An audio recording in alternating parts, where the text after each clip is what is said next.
Good morning, everybody. We don't normally do this, but I'm actually going to be introducing our MC today, Dr. Will Judy. I wanted to take a moment and announce that last weekend was the American Atheist Conference, and he is the 2022 Activist of the Year Award winner. So give him a round of applause and welcome him up here as our MC for the day.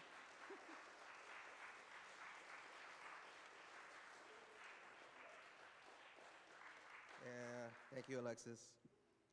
Another surprise. It was a surprise to get the award. Now she surprised me with this introduction to an introduction. Yeah, so I'm the MC. So good morning, everyone. With that, now I'm speechless again. Good morning. Welcome to Houston Oasis. Thank you for bearing with us. We might run a little bit late today, but we will make it happen. Our main speaker is absolutely worth it. So we are a community of compassion and reason. We're an alternative to faith-based communities, and we have 5 core values, including reality is known through reason, which is on my t-shirt. So again, my name is Will, and it's my pleasure to be your MC today. So today we have a terrific lineup. We usually have some terrific speakers, but this is kind of the highlight of this year. Our musical guests are the Ace Quality Jazz Service, which are well known to Houston Oasis, and our main speaker is Mr. Dave Warnock. So with that, we're going to get this Sunday started with a couple of tunes from the Ace Quality Jazz Service. All right, take it away, fellas.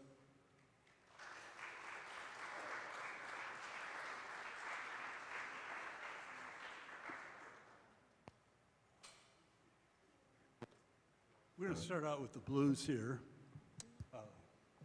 so we can warm up.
Thank you, everybody.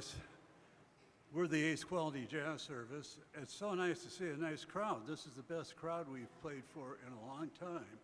And we've got a really interesting speaker today, too. That's Jimmy Smith on guitar.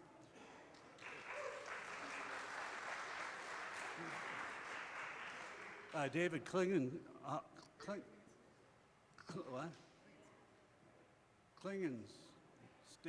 Smith, yeah, okay, on bass. And Sasha Petrushka, he actually came here from Russia a while, not just for this gig, I mean, a while back. We're going to do a tune now, Try a Little Tenderness. It's from the 1930s. It's a Depression-era tune. And it's really, I want you to feel this woman's pain. The lyrics are on the screen. She's wearing this shabby dress. It's the only dress she has. And, you know, just doesn't have enough. And that's the way the world, you know, all the money was locked up in just the very, very richest people, and everybody else was poor. And this is from that era of history, and it's a lot of pathos to it. And it's kind of like a too hanky tune, you know, if you get your hanky out, because it's sad.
Thank you, fellas. Jazz, the gateway to H-E-L-L. First jazz, and then the marijuana, then atheism. So, beware the jazz. For real, thanks, guys. It was awesome. Can't wait for these next two tunes later on. I'm going to thank you all for being here. There's a lot of new faces. I'm sure our next speaker has pulled in some really cool cats from around, I'm just going to say the country because that sounds great, but he is worth it. Mr. Dave Warnock, I'm going to give you a quick introduction and then get out of his way. He is a former evangelical pastor and now atheist, was diagnosed in 2019 with ALS, a terminal disease. He is spending the time he has traveling and speaking about seizing the moments and approaching death as an atheist. The Houston Oasis Book Club, there's a bunch of us here in the room, finished reading his book, which is called Childish Things, which is being sold in the back, and he can autograph them back there for you. His talk today is titled Dying Out Loud, so please welcome Mr. Dave Warnock.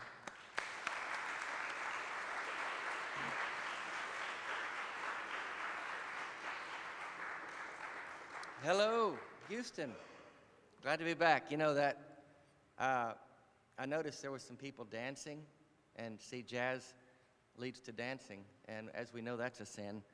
And there's an old joke that I think it was in the Baptist circles. Do you know why they don't want teenagers having premarital sex? Because it could lead to dancing. Good to be back. It's been a couple of years since I've been here, 2.5, I don't know. But man, it felt like homecoming in here. You guys, this is still in the same building after the apocalypse, and you survived it, most of you. I guess if I don't see a face here that they didn't, but no, it's good to be back. I'm going to read a little bit from my book, Childish Things. As Will said, you had a book club, and some of you read the book. And I would ask that if you've read the book and you like it, go to Amazon and write a review, because it does something magical. I don't know. If you didn't like it, I think you have to question everything about your life. But somehow the Amazon reviews push it into different algorithms, and I've got it listed as biographies of religious figures, and one category. And so what I've found is, as it's gotten more traction and more sales, it's some of the, it has other books you might like, and there's a lot of religious biographies and memoirs on there. So I'm hoping some of these people find mine and think, oh, this looks like a nice religious biography. Oh boy. I'm trying to reach the lost, people. Come on. So I'm going to read a few excerpts from Childish Things. Just to give you a little backstory on me, if you don't know me, I know Will gave a little biography there, but I was an evangelical charismatic Christian for about 37 years. That's a long time. The bulk of my adult life, I was a pastor for many of those years, on staff at 3 or 4 different churches. Not 3 or 4, 3. I'm looking for my water now. Here we go. No, thank you, though. I've got a straw. I've got to do this whole thing here, watch. Where I bend way down. Excuse me. It's the ALS, people. And I have to get water because the ALS dries my throat out, among other things. You'll notice that I don't have much function in my arms. And for those of you that have met my partner, Bevan, who's filming right here in the front, I want you to know that the black eye she has nothing to do with me. Because she's a runner and she tripped and fell and hit her face. So, but she says, I get these weird looks, so let them know. But if you know me, I don't have any strength in my arms. I can't raise my arm up this high. There's no way I could do anything to anyone. So just FYI. And I wouldn't if I could, but nonetheless. So I have ALS, as Will mentioned. I've had it for a little over, I've been diagnosed for a little over 3 years. It is gradually taking away my functionality, the strength in my arms and legs. I can still walk. My arms are fading pretty badly. But when I got diagnosed a little over 3 years ago, and I'll read about that a little bit here in a minute, but I didn't know how long I had, so I got busy doing the stuff that's important to me, and that's how the Dying Out Loud work began.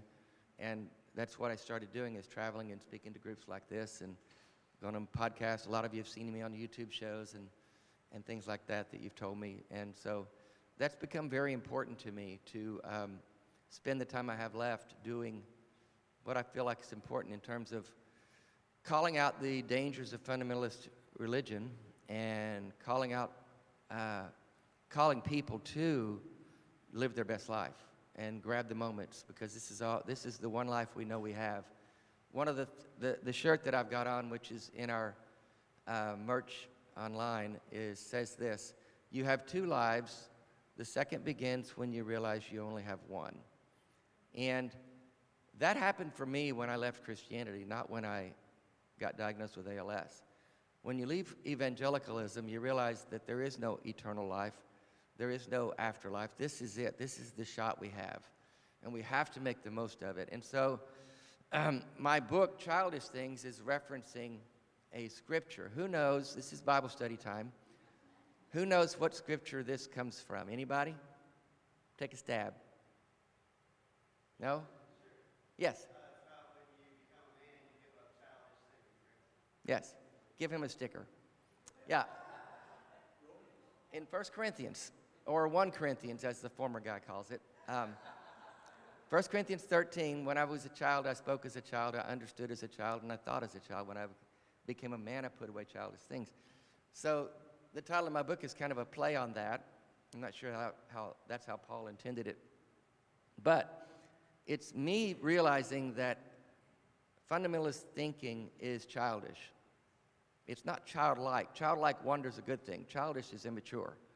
And so waking up from that was me putting away that fundamentalist ideology and realizing that the world works as it would if there were no God, realizing that logic and reason are enough to help us understand what we need to understand. And the things we don't understand, it's okay to say, I don't know. We don't have to make up answers to satisfy our curiosity. I'm going to read a couple of excerpts. I'm time blind when I get up here, Will. So wave at me if I'm running out of time, and I'll ignore you and keep talking. But I do want to leave a couple of minutes at the end for Q&A.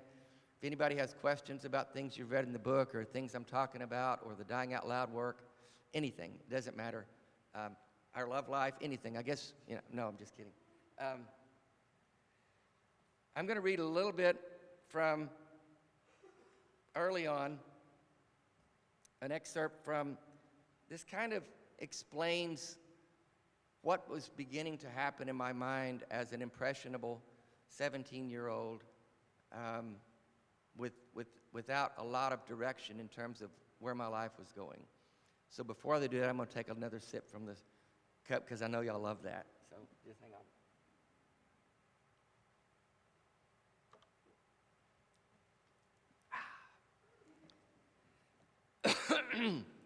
Chuck was home from college for the weekend. Well, home such as it was. A cabin with no running water. Hang on, I'll get it. And a wood stove that made all my clothes smell like smoke. I was living in northwest Arkansas with my grandmother and uncle because my parents had moved to D.C., which you'd know if you read the book. And I was finishing my senior year of high school, but it was really backwoods and just reeked of poverty, if you will. None of my friends ever said anything about the smell, but I was sure they smelled it and wondered where in the hell I lived. Of course, I had never invited any of them home. Not only was it a full 13 miles from town, it was, well, a cabin. And then there were Mimi and Tom. Any image of a backwoods Arkansas hillbilly doesn't come close to describing them. Mimi was large and loud and was missing several teeth. And Tom was, well, if not intellectually disabled, definitely slow. There was no way I was having my friends come anywhere near this place. 17-year-old boys can be embarrassed about such things. That weekend, Chuck slept over across the one room that constituted the totality of the cabin on a small couch. It was late that first night. "So, how are the women at college, man?" I ventured into the dark. This is PG-13, or maybe R, so I saw the kids back there. Oh well, it's literature.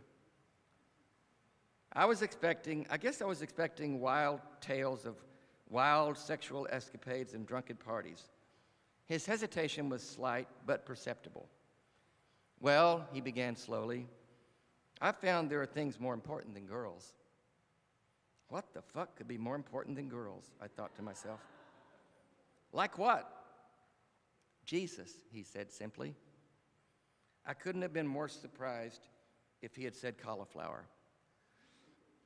It's important to note that he didn't say God or religion. God was too generic a term, and religion too lame. In those days, they were Jesus freaks. They had a personal relationship with the Son of God, who was also God. And he talked to them, and they talked to him, and everyone was tight. But not me, not that night, not yet. What followed was my sitting in stunned but respectful silence as he recounted his conversion experience. He had been born again. Not only that, he had gone all the way into the deep end of the pool and gotten baptized in the Holy Spirit. He now spoke in tongues and operated in the gifts of the Spirit, like healing and prophecy. Our experience with anything resembling religion had been fairly limited. It consisted of a few summer jaunts in vacation Bible school at the local Baptist church and vain attempts by my mother to get various religion into us by dropping us off at the Methodist church down the road. But now my brother had gone off to college and an actual encounter with the living God, as he would explain it. This was no religious exercise. This was a life-changing experience. He would drop out of college after that first year and begin a fledgling career as an itinerant preacher. Gone were his plans to be a veterinarian. He had more important work to do. Little did I know that night that I would follow him down that road. As my high school year wound down and I faced an uncertain future and dim college prospects, it seemed like as good a plan as any. But I didn't get there right away.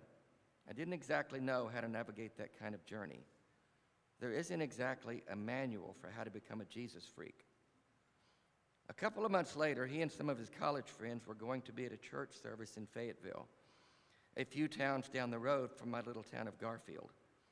He wanted me to join them there.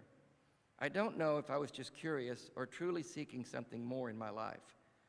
I went, but not without some trepidation. I arrived before they did and found a spot on a pew near the back. It was an evening service, and the church building was old and dark. The people were young, though, and loud. The music was playing, and it was like nothing I expected church music to be. It actually sounded good. Then I saw them come in. Chuck with his friends Tom, Barry, and Phil. You couldn't miss them. They marched down the aisle, big bell-bottom blue jeans, long swinging hair, and full beards. Large Bibles in hand and wooden crosses around their necks. They stopped at the front row. There they stood, rocking and rolling to the music with their hands in the air. If Chuck had seen me, he hadn't let on. He was there for Jesus, and Jesus was meeting him on the front row. I watched them. I took it all in. I was mesmerized. I didn't know what they had, but I slowly realized I wanted it. To a young man without much of anything resembling confidence or direction, this was a drug. And in a few short months, I would be completely hooked. I had no way of knowing it would take the better part of 3 decades to kick that habit. And it did. That was my, about 6 months after that episode, I ended up getting saved and baptized with the Holy Spirit myself and spoke in tongues for the first time and began to live as an on-fire Jesus freak with my own bell-bottoms and big wooden cross and big Bible. I bought in, all of it, all the way in. I didn't go to college because I felt like there wasn't time for that. Jesus was coming back any day now, and he apparently still is. He's running late. He's not in any hurry. And so I spent my complete adult life, and this book kind of goes through the ups and downs of that journey. I got married to a Christian woman. We raised 3 kids in a Christian house. And I was all in. I made a lot of mistakes along the way. My journey was very rocky, but I continued to believe that I was serving a God who was present, who answered prayers, who was involved in our lives. And I believed that, even though, as the book recounts over and over again, I never saw him involved. I never saw him answer prayer. I was going to read a part of one chapter that talks about, I'm going to skip a little bit of the reading because I'm having a hard time seeing it and reading it, so I'll just talk a little more and then do some Q&A and take another drip of water. Excuse me.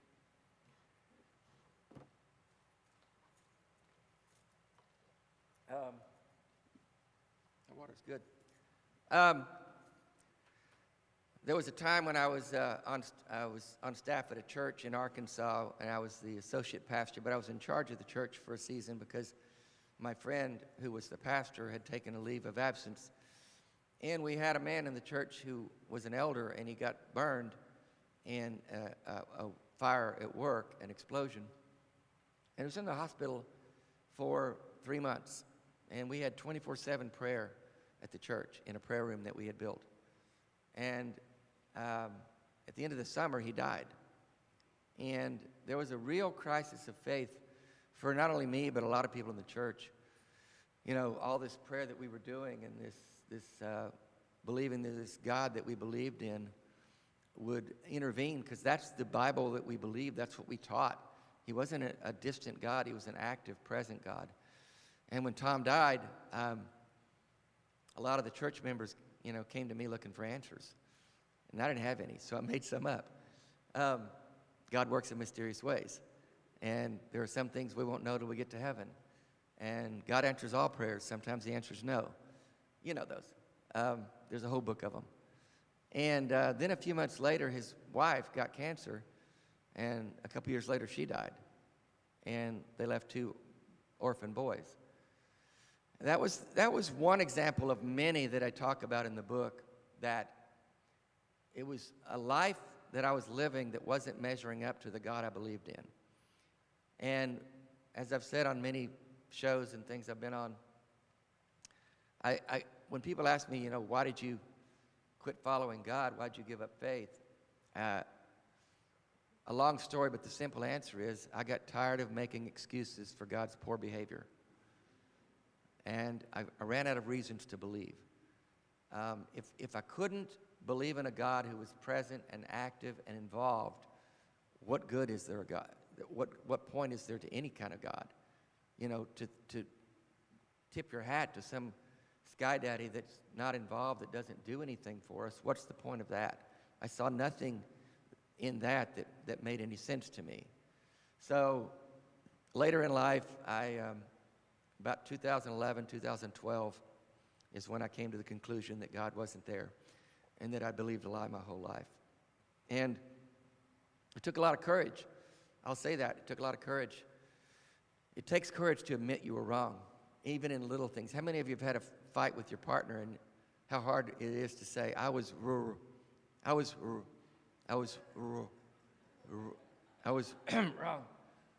It's not easy.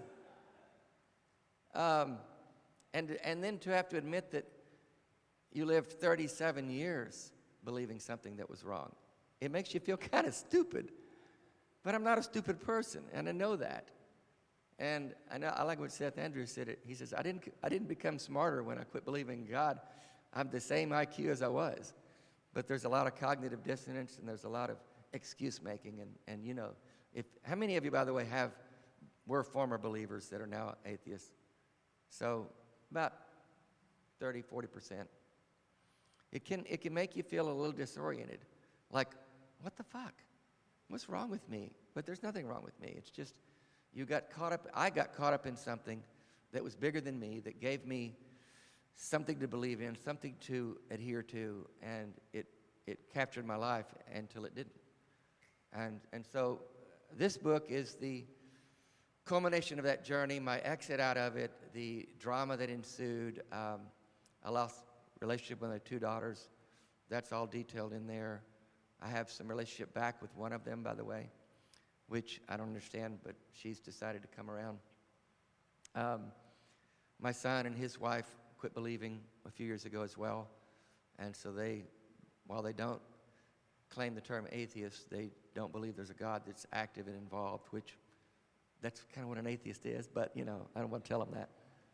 A lot of people still have a hard time with that word, which, as we were talking with the group last night, we really need to work on that. It's not a bad word. It's just your response to the God question. That's all it is. If you don't believe in a God, you're an atheist. Embrace it. I mean, you don't have to announce it on the public square, but I think we need to get more and more comfortable with it. Because if we don't, the society we live in won't. So rather than read some more, I know some of you have read it in the book club, and others of you have followed my Dying Out Loud work. Whatever time we have left, I'd be happy to take some Q&A if anybody has any questions about what I'm doing, what I've been doing, what I'm going to be doing for the time I have left, what ALS is, the book, anything. Oh, by the way, after I'm done, we'll be back at the table. We've got hardbacks and paperbacks for sale. If you've got one that you brought, I'll be happy to sign it, and for any of that. So we'll be back there as long as we're here today. Any questions? Yes, sir. When you were talking in tongues, did you feel you were being genuine, or did you know you were faking? No, I believed it was genuine. I believed it was a heavenly prayer language. If you didn't hear it, he asked if when I was speaking in tongues, did I believe I was being genuine, or did I think I was faking it? No, I believed every part of my journey was genuine. I believed that it was God giving me a spiritual gift so that I could communicate with him in a heavenly language. I could still do it today. So it's nothing more than a learned behavior. I just train my mouth to say gibberish, which is what it is. It's pretty weird. I'm embarrassed about it, honestly. But I was sincere in everything. There was no part of my faith walk that was phony to me. I liken it to what Maya Angelou said, do the best you can do until you know better, and then when you know better, do better. I was doing the best I could do, and now I believe I've learned better, and now I'm doing better. Who else? Back in the back. Oh, we got him coming up now. Good morning. Yes. Thank you for your presentation. There's a lot of disclaimers in this question that I'm going to ask because I don't want anybody in here, you or anybody here, to take what I'm about to ask the wrong way. On my own personal journey, and I want to emphasize my own personal journey, I do identify as a person of faith. I do believe in a God, although it's a very liberal, very progressive, pro-evolution, pro-LGBTQ, pro-same-sex marriage, pro-Roe v. Wade Episcopalian. And I'm a strong believer in separation church and state. I do not try to impose that upon anybody. But I think one of the things for me why I do believe in a God is the concept of life after death. I find the concept of everything going blank when I die, my memories, everything, to be frightening. And that doesn't mean that I'm on a better path than anybody. I don't believe that. I believe this is my own journey. But I'm just curious, just want to get your thoughts. How do you wrestle with the fact that when you do pass away, all your memories, everything's going to go blank? It's like a blank void. How do you rectify that? I'm just curious. And there's no right or wrong way. And I'm just curious. Sure. Yeah, I get asked that a lot, actually. I know it's discomforting for some to think that it will just end and there will be nothing behind that. That's why you should write a book, because then there's this behind that, see? You leave this. And thousands of hours of talking on podcasts and YouTube shows. But the fact that it may be discomforting to some, to me, is not sufficient enough reason to create a story that may or may not be true about what happens after we die, so that I'll feel better. And I'm not saying that's what you're doing, but I'm saying that's what religion, I think, does.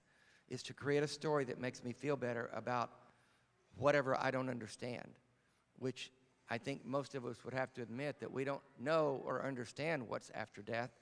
So oftentimes we create a scenario which makes me feel good that I'm going to get to see my grandmother again, or my spouse, or whoever was the most precious to us. And that doesn't make it true. To wish for something doesn't make it true. I only want to believe as many true things as I can and not believe as many false things as I can. So as far as what's after death, I have no idea. But I'm okay with it because I liken it to what my life was like before I was born. Nothing. I wasn't aware of anything. And that was okay. And so my goal is to live as much of this life as I can, to grab as many moments as I can, to squeeze every drop out I can, and then when I breathe my last, know that I've done my best. I left nothing on the table. And you guys who are left behind, it sucks to be you, because that's the hard part, is the people that you leave behind. Me, I'm gonna go to sleep, however that ends, and I'm not gonna wake up. But I'm not gonna be aware that I didn't wake up. I won't be going, oh my God, I'm dead. This sucks. I'm not gonna have any awareness of anything. That's my understanding of it, and that's okay. So I've always said a lot with Dying Out Loud work that one of the dangers of focusing on the afterlife is that it by default minimizes this life. And you don't get as much out of this life as you could and should if you weren't thinking about what's after this life. So if we come to terms with the fact that this is all there ain't nothing after it, then I'm going to get about living the best I can here more fully. And that's kind of how I approach that. But thank you for the question. Dave, over here to your right. Waving. Gotcha. We're one more question, then one more question, then we're going to have a coffee break, and then actually we'll have another short Q&A after the coffee break as well. I'm fine. Because people are getting kind of Sure. thirsty. So we have a question back I'm here. here all week. Tip your servers. Do you consider beliefs chosen or consequential? Consequential. You can't choose what you want to believe. I don't think. I can't imagine. I mean, try to believe in Santa Claus again. Try to believe that Putin's not an idiot, sorry. You form your beliefs based upon your experiences and your conclusions that you draw from those experiences. My kids, when they shunned me, my daughters, did so because they said, Dad, you need to repent and return to God. And I said, I can't. I don't know how to do that. It's like asking me to grow an arm out of my forehead. I can't make that happen. And I can't choose what I want to believe in. A belief is something that we come to from the experiences and the life that we're living. Now, I'm no expert on this philosophy or anything like that, but that's what makes the most sense to me. I can't imagine anything making sense in terms of choosing what I want to believe in. I can't do it. I don't know how anybody does. Okay. This will be our final question. Okay.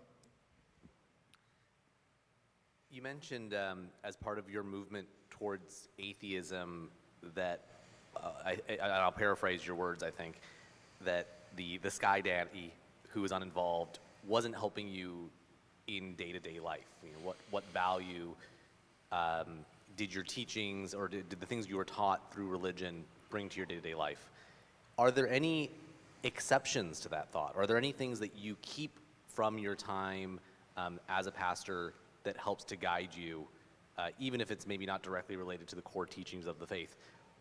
One concrete example is, I'm not particularly religious, but I do sometimes think about what would Jesus do as a way of focusing my mind on what might be ethical or moral in a given situation.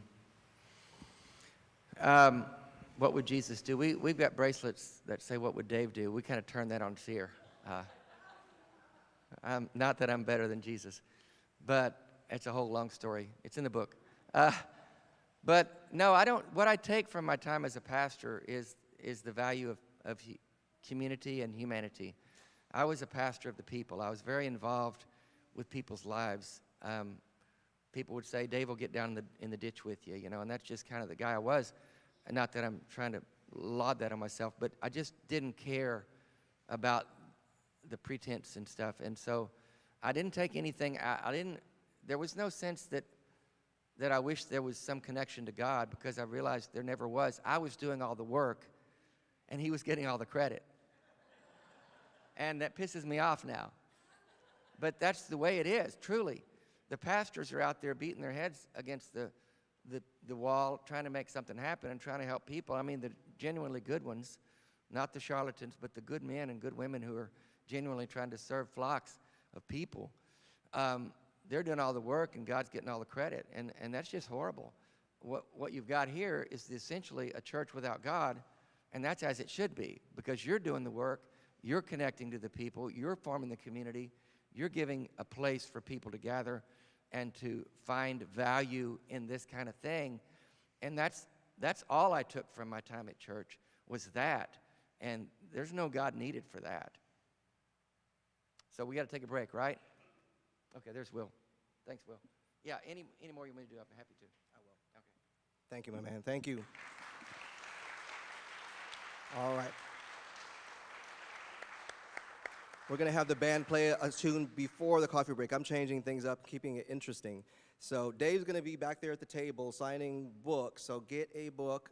I'm going to drag him up here after the coffee break, which is going to be in about 10 minutes. So no matter how many people are back there, I'm going to drag him up here for a little bit more Q&A, and then we'll go on with the rest of the gathering from there. So one more song from the Ace Quality Jazz Service, and then we'll have a quick coffee break.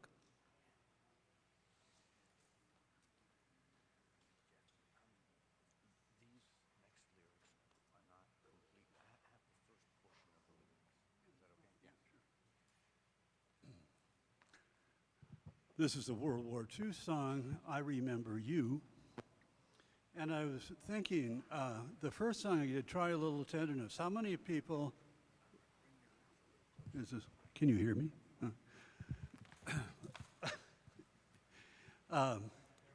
Remember, How many people remember Try a Little Tenderness, the Otis Redding version in the 60s? Yeah, I was wondering if you were thinking that, yeah. Yeah, and this song, I Remember You, there was a Slim Whitman version in the 60s too, who did this, but you know, it's originally from 1941.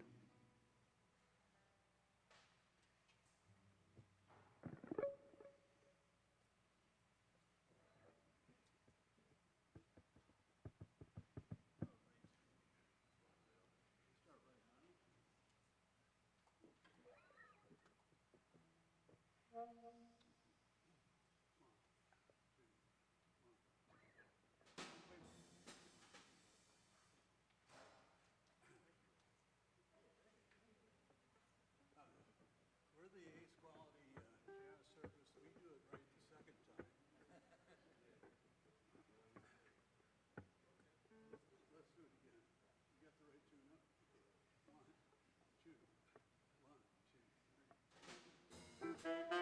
3.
Thank you, fellas. Right on. All right, well, we're going to have this official coffee break, 10 minutes, and then I'm going to drag Dave up here for a few more Q&A questions, so have them ready, and we'll get started. Thanks, fellas.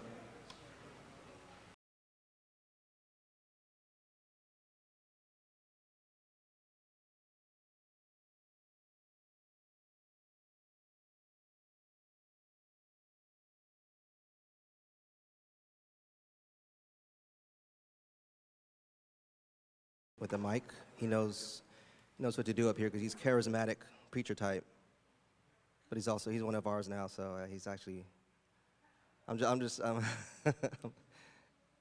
stalling for time. But yeah, I think I heard a lot of questions kind of floating around, so this is your chance to say, and we'll be floating around the microphones. You know, Will says he was surprised when he got that award at the American Atheist Conference.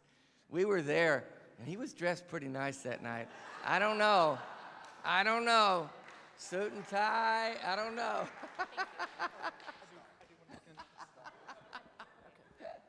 I'm messing with him. No, I could tell by the look on his face, he was shocked. But it was a wonderful award and well-deserved. This guy works so hard. He had 3 different meetups yesterday. We went to 2 of them with him. One of the questions I'll start with that someone asked at the back table is there's a part in my book when I start talking about different books I started reading when I was questioning my faith, and I would go to the library and check out different books. I talk about this in the book, but I was checking out some books by Bart Ehrman, who's a well-known atheist who was evangelical and got his master's and doctorate in religious studies and studied his way right out of the faith, basically, which happens a lot. Because the more you learn, you realize this shit doesn't add up. And the librarian literally said to me, I was checking the books out, I had a stack of them on the desk, she said, "You really want to check these out? He's an atheist." And that pissed me right off. I said, "Yep, and I'll be back for more." And a book by Frank Schaeffer, I actually just had Frank on my show. We have a Monday night live stream YouTube show called That GD Show. Where we have guests and take calls and things like that. Some of you have seen it, you told me. But Frank was from evangelical royalty in the 70s and 80s, Edith and Francis Schaeffer. And Frank deconverted his faith and is pretty much now an atheist who prays, he says. I don't know what that's about. But anyway, I read his book, Crazy for God, which kind of gave me permission to question my own faith. And then a real pivotal book for me, as I was almost all the way, well, I was close to being out of faith, but I read a book by Rob Bell called Love Wins, and he was an evangelical pastor in Michigan who really started breaking down the whole concept of hell. And his premise in that book was that a God who really loves his people would never send them to hell, no matter what. And he wasn't wrong, and I realized that, okay, I let go of hell. And then that was I call it a gateway book for me. In that, you start letting go of certain theological points in the faith, and pretty soon you don't have much left to believe in. And so when I let go of hell, I realized I had to let go of heaven because the Bible talks about them simultaneously. And you can't just pick and choose what you want to believe in, although they do. So those were some of the books. But yeah, I started reading the wrong stuff. That'll get you in trouble. All right, other questions? So as someone who spoke in tongues, how did you decide what to say? I'm sorry? As someone who previously spoke in tongues, how did you figure out what to say? How do I figure out what to say? You just let the Spirit lead you, man. Shan-da-da-da. Yeah. No, it was weird. Like I said, I could do it today. I won't. For $20, I'll do it privately. I'm like a trained monkey. But no, I just believed that God was speaking, and I would just start uttering syllables that made absolutely no sense. And I believed that God was giving me a prayer language that was, well, you'd have 100 people in the room speaking their own private prayer language. And God was hearing every one of those words. Yeah, he was. There's a question in the back near the Let's camera. see, I had a question here. Sorry, someone's ahead. Which, Yes. most evangelicals and conservatives in general don't think that climate change is something to worry about. And I was wondering, do you think it's because of what their news sources are, or because they think they're going to heaven and don't have to worry about it, or just because they're conservatives and don't believe in new things? Or what do you think, if you have any idea on that? Well, a lot of us back in that world, I didn't. I believed that Al Gore was an idiot writing an inconvenient truth. I'm embarrassed about that. But when you're groomed to believe that this world is going to burn up one day, and that it's just temporary anyway, it doesn't really matter. Everything about your faith is for the next world. The evangelical, like we said before, this world is just a dress rehearsal. Nothing really matters. It's all going to burn anyway. We're all going to be in heaven, or God's going to create a new heaven, a new earth, or something. It's all quite unclear if you're looking at the Bible in terms of what heaven is. Yeah, you don't really care about this world. Plus, you're also trained to distrust science, categorically. Science is the enemy, because the reality is science continues to disprove the Bible. Science continues to waylay religion at every step of the turn. So evangelicals are trained to scoff at science. I mean, if evolution's true, then there's no original sin. If there's no original sin, you're not born in sin. If you're not born in sin, you have no need of a savior. The whole thing falls apart. That's why they fight evolution tooth and nail, and every other scientific advancement. You know, the idea is to keep you stupid and ignorant and dependent on God. Childish, if you will. Yes, next. I have a question. Yes. So you've described your deconstruction process had a lot to do with the person that had passed away from the burns and the prayer that went into it, and seeing how God was someone you had to make excuses for, in addition to all the books you were starting to read. During that whole deconstruction process, and at the end when you came to the conclusion that there is no God, and that you had, I guess, essentially wasted 37 years of your life with this belief, how did you work through that distress of your whole life like reshifting in front of you? I'm just curious, as someone who has gone through that, I'm curious how you went through that. Bourbon. And cigars. No, truly it was a dark time. It was a very dark time for me. My wife remained a believer and kind of doubled down. So here I was, my whole identity was completely scrambled. I didn't know anyone in the world who could identify with this. None of my friends, they were all still in the Christian bubble. My family was in the Christian bubble. I was completely alone, very disoriented, and quite depressed about where does my life go now.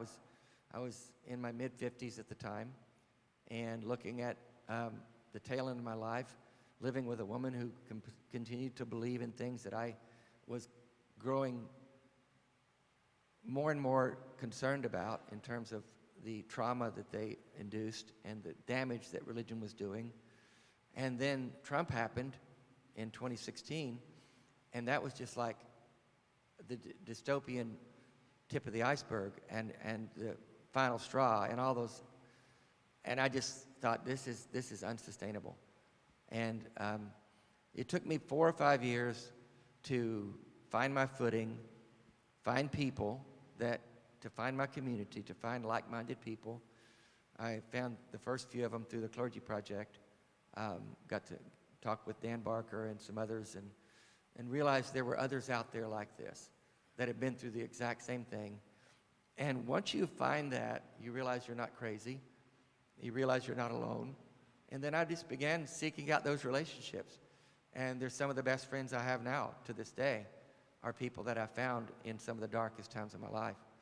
And then, so I finally got my footing, ended that marriage, got out, began to live just the best years of my life, and then I got this disease.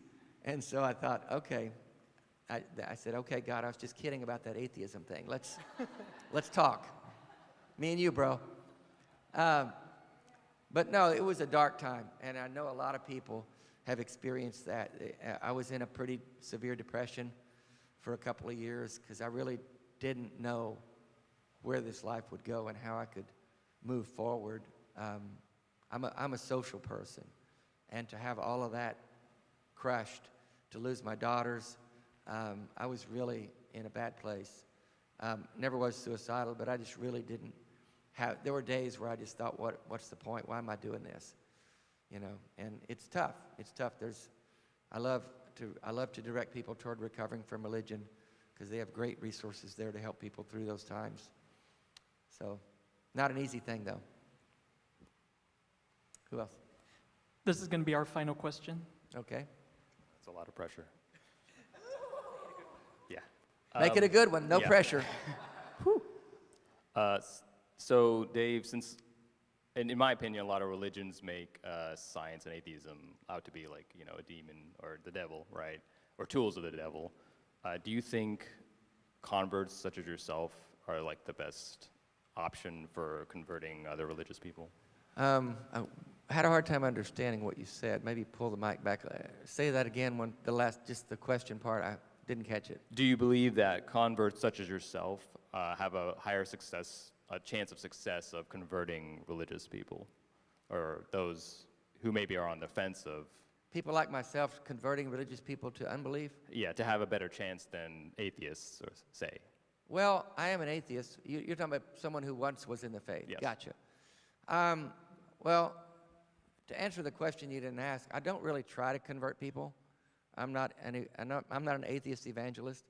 If I do talk, if what I say does help someone come to their own conclusions about their faith, then I'm fine with that. I do believe religion is harmful for the most part. I do believe the world will be better without it. So I do talk openly about the dangers of it and my experience with it and what I think would be a better world. And if that helps someone come to a conclusion, and I guess to answer your question, it probably does help them to process it, knowing that I was on that side of the fence, that I do have an understanding of how that world works. And I'm not just a lifelong atheist who thinks Christians are stupid. That's one of the things that's done damage, I think, in the atheist community, is some atheists really are arrogant in the way that they treat Christians and the way they look down their nose at them. You stupid, ignorant people, how could you believe in this idiot story? Well, I did, and I'm not stupid. So quit talking to them like that. You're not doing any good. And so to have some compassion and empathy and understanding for what the indoctrination is helpful. Yeah, so they will probably listen to someone like me more. But I don't know. I think that's it. Thanks again. It's been a joy to be here. I'll be back there if anybody else needs a book.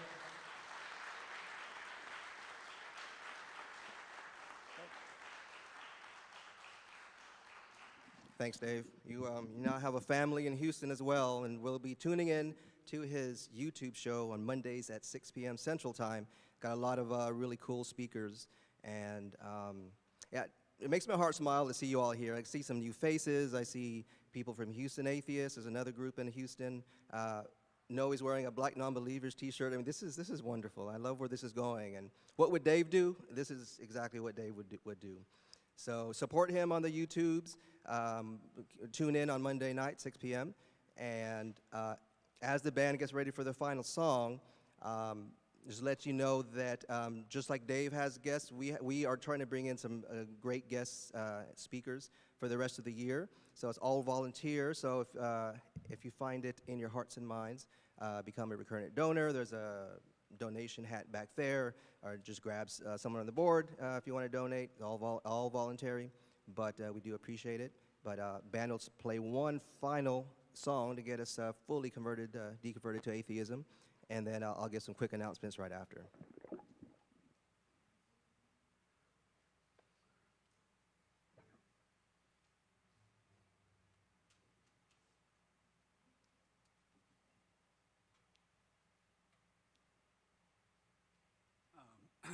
This last song is a Disney tune from the movie Pinocchio, and it was sung by Jiminy Cricket, When You Wish Upon a Star.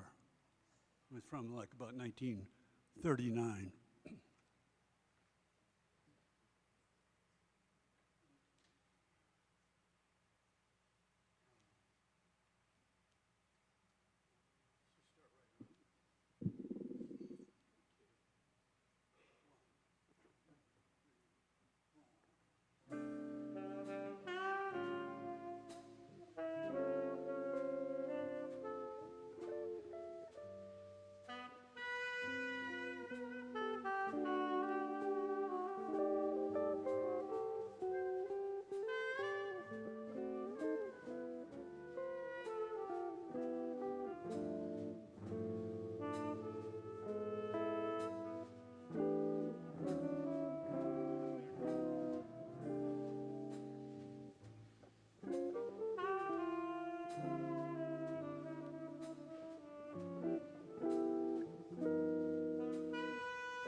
Ace quality jazz service. Thank you, fellas. We got like 90 seconds of announcements in rapid fire fashion. First of all, Dave's back there signing books for a little bit longer before I whisk him to lunch, which I'll make an announcement in just a bit. And Jacob's going to give a quick announcement about some Discord stuff. We have a lot of new faces here today, so if any of y'all are interested in staying connected with this community, we have a very active Discord server called the Oasis Network. If you have any interest, come talk to me or get one of these cards from back there at that table.